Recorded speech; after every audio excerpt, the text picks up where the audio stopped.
Hello everyone, hi! This is my first episode of Boss Talk Live, and I'm so excited to be here. My name is Michelle Tenhave, owner of Northern Ontario PR, and I have with me my first guest, Karen Hourtovenko. Hello everyone. So, I want to give you a little background about why I started the show, and I do a lot of interviews in the community, and what I found was a lot of people that were reading the interviews that I was doing was missing the whole conversation. So they're missing the pieces of who the actual person was. And I thought they were fortunate to have listened to it, but the rest of the community wasn't. So I wanted to bring that to you guys. And since I'm a huge fan of live video, I thought, why not combine both? So that is why Boss Talk Live exists today. And the people that are going to be featured on the show are people that are just total bosses of their life, like in all areas, whether it's professionally, personally, in all areas. So I'm so happy to have you as my first guest. Thanks, Michelle. Karen Hourtovenko has been not only a friend, but a mentor, boss for the past 4 years. And the amount of change that she has made in my life is the reason why I'm here. Well, you did all the work. I just happen to be your tour guide along the way. Well, thank you so much for that. So I'm really excited. I know a lot about you already, but I'm really hoping that the people that are watching will learn more about you. But also, I'm going to ask you a few questions that maybe they might not expect, and they might learn a little bit more about you and what you do and how you really impact change and how you're so passionate about it. Okay. So let's get into it.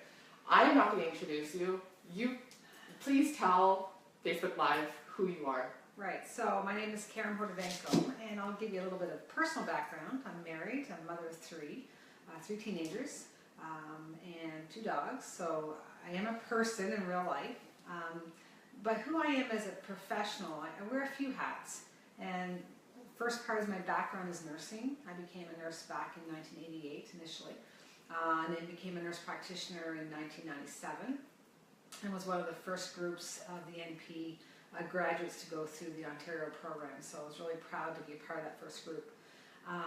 And then along the way with government, funding mechanisms not so solid, I started my own business, and I initially started my business as healthcare prevention or disease prevention, healthcare wellness in the area of cardiac prevention.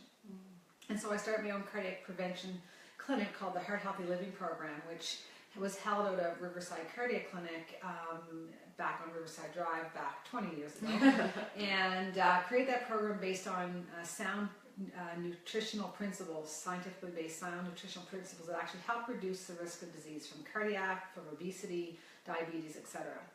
So over the course of counseling people in that area and helping people reverse the disease, and many of my clients would come off of medications, when you actually put proper fuel in the body reacts appropriately.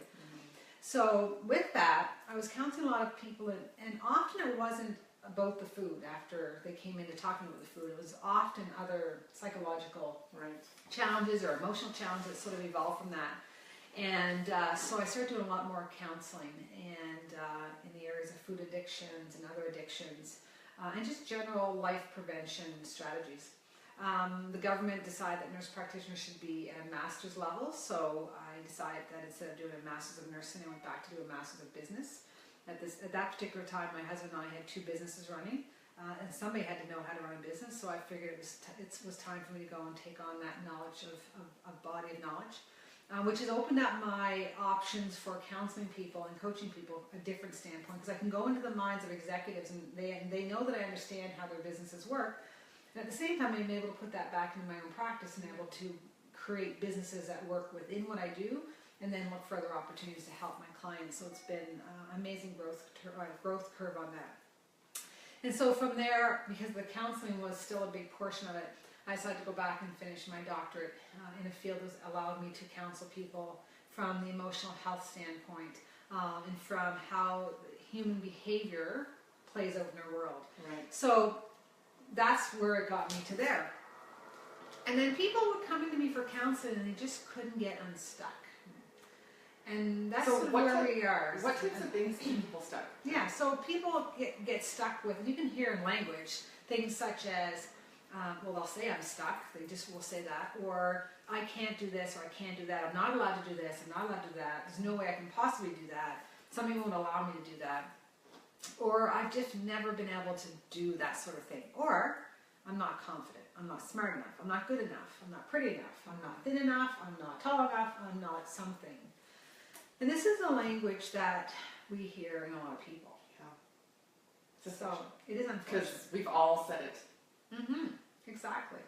So in the past 3 to 4 years of my career, I've actually embarked on an educational program that's allowed me to get to the root cause of these challenges that we carry in. And so I'm highly trained in neuro-linguistic programming, timeline therapy, hypnosis. And so my coaching strategies, and they are coaching strategies. I don't like to counsel people because counseling is suggestive of somebody's broken.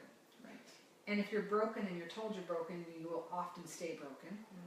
So from a coaching model that looks at success strategies, I come from the standpoint that nobody's broken, that we may just be carrying baggage that doesn't belong to us.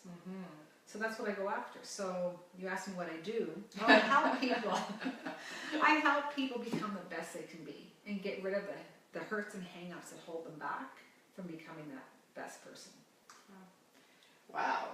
So you mentioned neuro-linguistic programming, NLP. In short, what is that for people who might not know?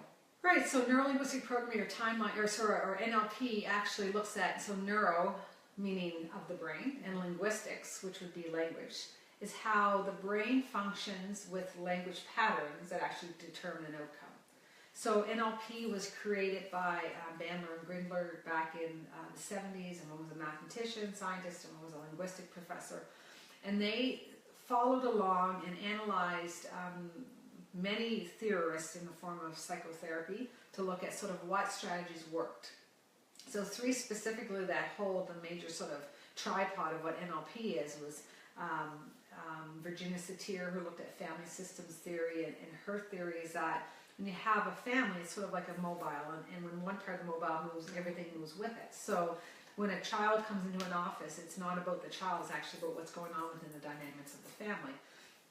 If a partner comes in, a wife comes in, and things are awry with the husband and wife, does it affect the family? Absolutely. So family systems theory is based on was one leg of NLP. The second one is Gestalt therapy, which was created by Fritz Perls, and his theory was that everything in life sort of follows a pattern and then connected together, and we sort of discuss it in the NLP world, it's like the string of pearls. Okay. So that we may think this is the event that caused us the emotional hurt, but really it could be way back here. And these emotional hurts put a negative impact on the psyche, which holds on to a memory. And that memory, when it's negative, causes negative triggers to happen. So that's the second area. The third area would be hypnosis. And Dr. Milton Erickson was a psychiatrist, American board psychiatrist and psychologist. He uses hypnotism as his main form of practice. So these 2 researchers basically looked at their models and said, we want to look at your practice from a success standpoint and what works well for these clients that it's been successful for. So NLP is basically a model of excellence. And then we get rid of the emotions that have held us back. So it's very effective. It happens in a very short period of time and get results. Wow. Wow. So I'm going to go back a little bit because you're by profession, you're a nurse. Right. You're an RN. How did you get here? Well, physically or just joking? So how, because you were a nurse for a long time, you don't practice in such a way, but you still hold on to some of the, you love it. You're still helping people in a different way. Absolutely. So how did you get here? So how to get here? Well, often in life, the whole saying is when you get lemons, you can choose to eat the lemon or you can make lemonade. And so I was a very active, successful nurse in an ICU setting in Halifax. And when my husband and I moved here in the late 93, 94, for him to set this practice, there was no nursing jobs. And that happens in every profession. There's a cycle where you have lots of jobs and then you don't. So it just happened to be in that time where Ontario didn't have a lot of hiring. So I could have just waited, or I could have chosen to do something else. And so I made a choice to do something else with it. So I actually decided to help my husband set up his practice. And then that really wasn't stimulating enough for me. Being an office nurse was not enough for me, considering I worked in an ICU where we did cardiac bypass, cardiac transplants. I was on an arrest team. And there was things that I did was highly active, so sitting around a desk wasn't really ideal for me. So that's when the nurse practitioner program became an option. And so I applied, and fortunately was one of 200 or 2,000 applicants that got accepted and was able to go through the program. And then what happened from there was when we first graduated back in '97, there was no funding mechanisms in place. There was no strategies from the government. They knew we were graduating. They didn't have legislation set yet. They didn't have a registration policy in place. They didn't have a remuneration package for any of us. So again, lemons or lemonade. So I made a choice to start working and start creating my own business. So my husband had a cardiac practice, was working with sick people all the time. We watched the revolving door of people going into the office, getting sick. They're sick before they get there, or the hospital, they get medicated. They're sent out in the community, they come back sick, and we're just sort of putting on bandages, putting out fires. And that's not to disrespect medicine, but the model is when we have a problem, a symptom, we treat the symptom. Right. But then are we getting to the root cause? So I opened up a nutritional counseling business as part of my Heart Healthy Living program, looking at what dietary plans across the world actually show reduction of disease. And so once I did my research, started implementing, started changing the lives of people, and then their risk factors were minimizing. So that's sort of how I got from there. Then to there, again, it was about people came in with more issues than the food, and then from there it went from one to the other to the other. Right. So tell the fine folks here, what is LifeZone Consulting and Coaching, or Coaching and Consulting? Right. So LifeZone Coaching and Consulting is a combination of a few things. One thing, it's about the coaching model where I work with individuals who have challenges that they feel have kept them stuck. And I see them as opportunities for me. I mean, I get excited when somebody comes in and says there's something they want to get improved. I'm not fixing anybody. It's to do with process. I don't do anything to people. Right. But every opportunity in life has an equal or greater benefit. So you have to find what is from this I have to learn to get on to what I want. Yes. So individual coaching and counseling is part one, and then group coaching counseling is a secondary part. I do a lot of executive work with individuals who are in executive positions who don't have that support system to help them with those challenges in life because of the big boss. Most often they don't know where to go. Right. And people don't want to go somewhere and assume that there's something wrong with them. So, which they're not, but often counseling will give that sort of message. So I work with individuals if they have areas of sadness or negative emotions, anger. I don't use diagnosis, even though I can, because I think diagnosis pigeonholes people. I don't want to do that. I work with teams. I work with a lot of high performance elite teams that are in sports, because a lot of their issues, that their challenges, is not the lack of skill. It's what goes on up here that determines if they execute the skill or what they're learning on the ice or on the basketball courts or on the golf course, etc. And then I work with a lot of executive teams. I love to go into organizations and look at what are the challenges that are keeping teams from getting them to their end goal. And remember, when you're working with human beings, you're working with human beings. So people are not their behavior. People are human beings that have behaviors. And what I like to do is go and try to get those behaviors changed. But it's not from a conscious level. It's from an unconscious level, because these unconscious behaviors basically have been imprinted on our mind from 0 to 7. So it has a lot to do with where we've come from, who we're raised by, the lessons that we learned. Teachers, coaches, people that are around us have a lot of influence, and then we play it out into our adult years.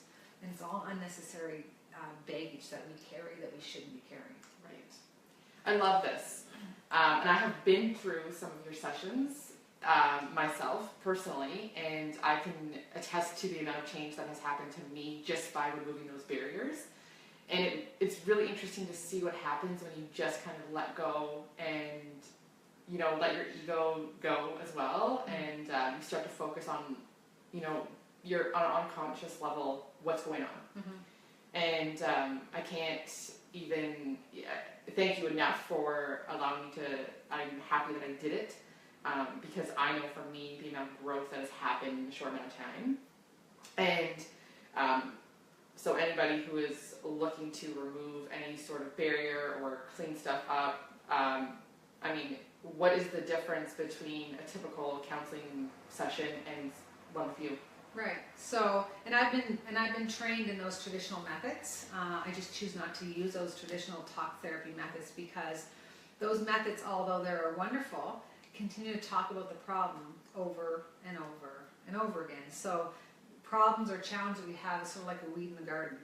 The more you water the weed, the more it grows. So the more we talk about our problems, the more we actually become the problem, and then we create more problems in our life. Yes. So when people come in to see me, it's not a 30-hour session. It's not ongoing. You don't need me for the rest of your life. It's usually a 2-hour initial assessment, and then we work together in 2-hour blocks for max that I work with my clients is about 6 to 8 hours in total. Now I've had some people who's been up to 12, but often they're ones that have more specific things. But it's not an ongoing thing because once you get rid of the weeds and you have that garden ready to plant, the maintenance of the weeds is easy.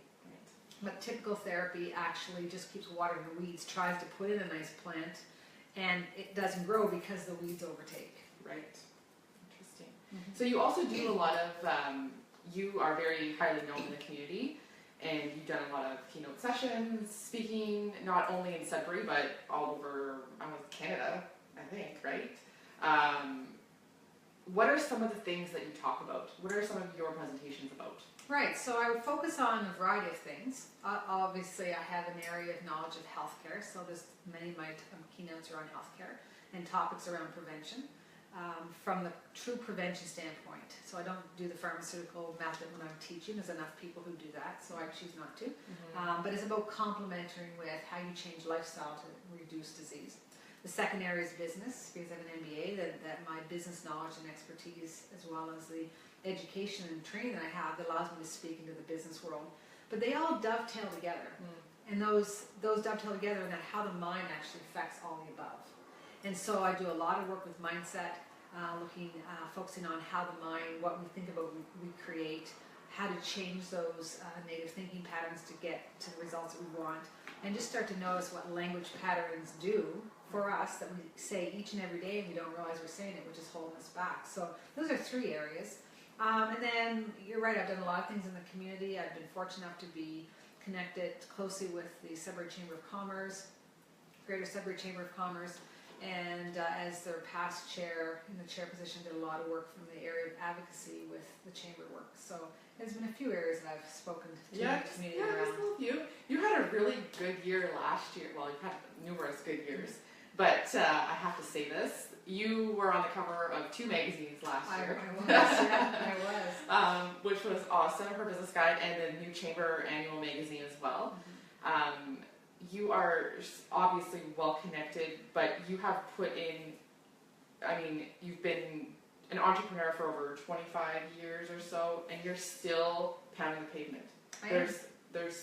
You're not sitting around just kind of waiting for things to happen. You are out there actively every day working. And that is where you are today is because of that. And this is why I look up to you so much, is you don't stop. Like, literally you don't. Whether it's working or family life, you put in the hard work every single day, and you are successful because of that, in my opinion. And so I want to get a little personal now with maybe your home life. I just have a few more questions. So you have 3 kids, you're married, you got 2 dogs. What do you do for fun when you're not working, even though working is fun for you? Well, you know what? My kids would say where I work all the time, but I don't. I do spend a lot of time with my kids. Pardon me, my kids are teenagers, so they're almost 16, almost 18, and almost 20. So they don't need me as much as they did, although they still need me. We hang out a lot together. My husband has a very busy practice as well, so his hours are very long. But I do the best I can to be home with them when I can. Yet I also do things for myself. Yes. And so fitness is very important. My 2 daughters are very highly active in the fitness arena. Nutrition is important, so that's about our family life. We're fortunate enough to live in Ontario where we have lakes around us, so in the summer we like to boat and swim. In the winter, we like to go on the sleds when we can. We like to downhill ski when we can. Not as much this year. The winter's a little bit odd, but that's it. Physical fitness, I've run a lot of half marathons, so I do some running. In the past, I have gotten my black belt, so I haven't been as active in that area, but it's still a goal that I've achieved. And then for fun in the summer, I ride my motorcycle. Yeah, I was waiting for you to say that.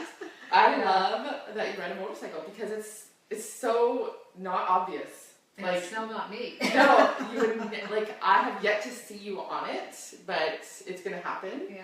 I think that's it's incredible. So you and your husband ride together sometimes too, right? Yeah, we ride together. We both I will often ride with him, but we both have our own motorcycles. We both ride Harleys, and it's bigger than what it really is. In that, I was never a person that would take risk. I was never a teenager with confidence, and so for me to ride a motorcycle actually is a big to do. And so I say that and tell people because I need them to realize when I'm coaching people in the coaching moment, it's all about what do you want and what would you like to have that you never thought you could have. So the dreams have to be big. And then it has to be more than just a wish, it has to be a desire. It has to be such a burning desire that you're willing to do what it takes to get there. And so I had to really, really go deep down inside and say, do I really want this? And the answer was, yeah. One, because I like to drive a manual transmission. I've yet to find a truck or an SUV that I can drive standard. So me, that's my fun, and I love driving for that reason. It's also a sense of freedom. I'm not I don't speed around. I mean, I'm a very competent and dedicated rider.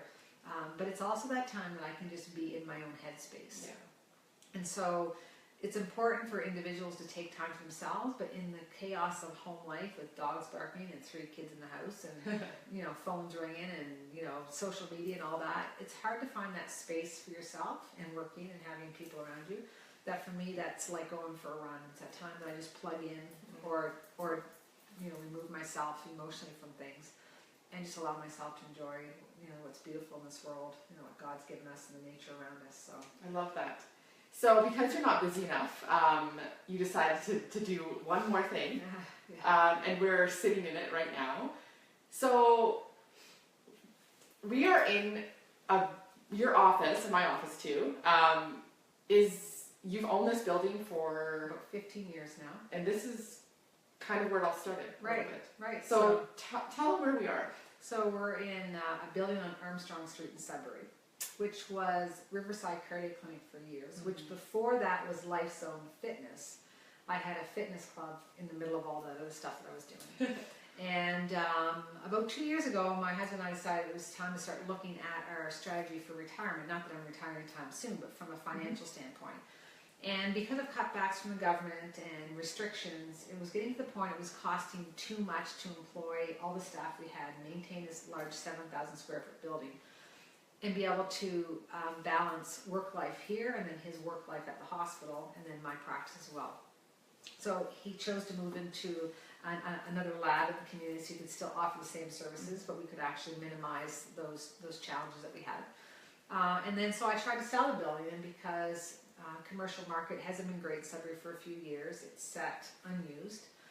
And then again, when life throws you lemons, you choose to make lemonades. And when it got to the point that I couldn't leave it unoccupied without having high costs to be insured, I decided, okay, I'm going back. And so I, in August, made the decision to come back. And then I said, so what am I going to do with this? And I made the choice to open up my new company called High Rise Group. And High Rise Group is an executive office building. It's individual office spaces that are around 300 and 400 square feet. They're not large, so any small entrepreneur who's looking to get outside of the home to have an office but's not looking for large square footage. Also an area, a large training area, which I do a lot. I do certifications for a coaching company in Toronto called Certified Coaches Federation, or CCF, so I do coaching training for them.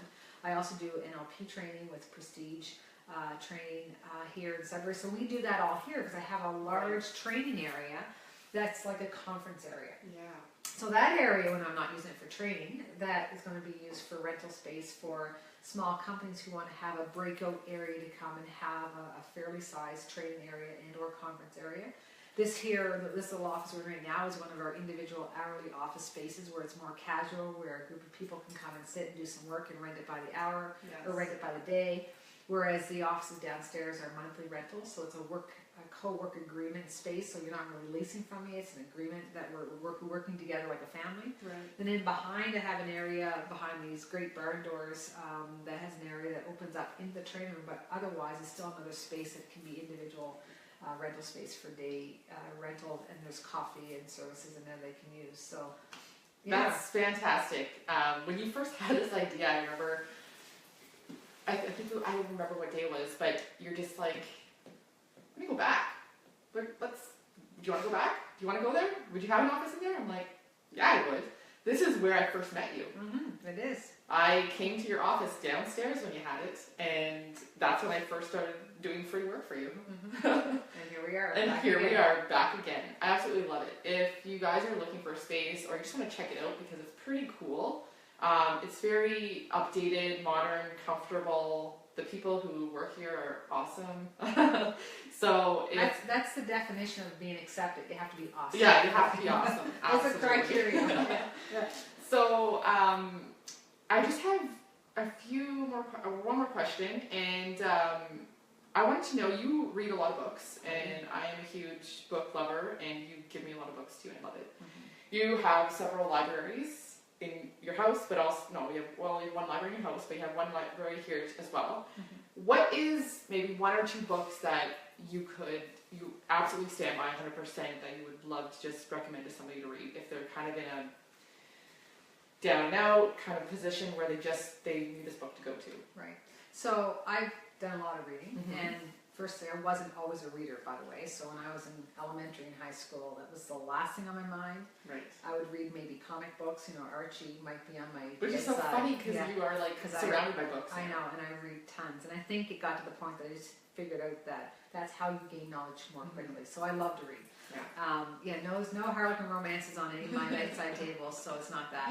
But I have read tons of them. Yet there's a couple of go-tos that were my first sort of readings way back when I first started doing self-development. And one comes from the business world, and one comes more from the psychology world and science world. And the one from business is Think and Grow Rich, Napoleon Hill, and it's a classic. And it's one of those books that have been republished over and over again since he published it back during the time of Depression. And after that, he spent a lot of time with Andrew Carnegie, and the deal was with him is that I will give you how I do this, but you have to dedicate 20 years of your life to make sure this gets out to the world. So Napoleon Hill took on that challenge, and he did, and it's very, very step by step on how people of that time got success in business. It's a great book. However, it's not just about business. It's so in depth in the world of psychology and how the mind works that it's wonderful. So it's a classic in the business world. And even if you're not in business, I think everybody should have a copy of Napoleon Hill, Think and Grow Rich. And I'm fortunate enough to work with the Think and Grow Rich Institute in Toronto, and my friend Satish Verma, who has taken on that organization. And so I love this body of knowledge, and I use it all the time. That's that one. The second one that I would recommend from a more scientific standpoint would be Psycho-Cybernetics, which was written by Dr. Maxwell Maltz. And he was a plastic surgeon. And the reason why I mention this to people is that back in the day when he wrote this, most physicians, surgeons didn't think about running. And nor do they think sort of outside the box of what's going on with this person. And he's a surgeon, so surgeons are about cutting and fixing. Yet he would have his clients come in after, or his patients come in after he would do plastic surgery, and he would have consistently, the women would say, I just don't feel different. But they would look beautiful. And he would say, but I don't understand, you look beautiful. And he didn't take it from a personal standpoint that I didn't do a good job, but he was saying, what is it with these people? So he started to analyze people from a psychological standpoint, and the whole book is about that what you think in your mind is what you actually see in the mirror, even if somebody else on the other side sees you for who you are, which is beautiful. And so those two books from the science standpoint and from the business standpoint, way back when, gave me that sort of real kick to say, okay, what else is out there? And so those are my two very first books back 20 plus years ago in self-development or personal development. And then from then there's a whole list of things. But those are those two great ones. Okay. And maybe the third one is the Game of Life and How to Play It. And that was written back in the early 20s and 30s, a female. her name, the author's name has just lost me, but it's a game of life and how to play. And that's really a simplistic sort of thinking grow rich, but from the non-business standpoint. So, Okay, yeah. awesome. Check it out. So last question for you before we wrap this up. Thank you again for being here. One question. So you've been through, you talked about a number of challenges we're facing, struggles to where you are. People that are facing similar things or maybe even more, what piece of advice would you give to them in just a simple, clear way to just move them on just one step closer to what they want? What would you tell them? I would tell them is the most important thing about success in life is that what you think about you create. So if you think for a moment, everybody around you who's successful just woke up and they became successful one day, then you will minimize yourself and your success strategies. When you decide that it doesn't matter what somebody says to me, it doesn't matter what obstacles that come and stop me from doing what I'm doing, that if I know what I want, and so I have that burning desire, and I am dedicated to do what it takes, and then I actually implement it, you will get to your end goal.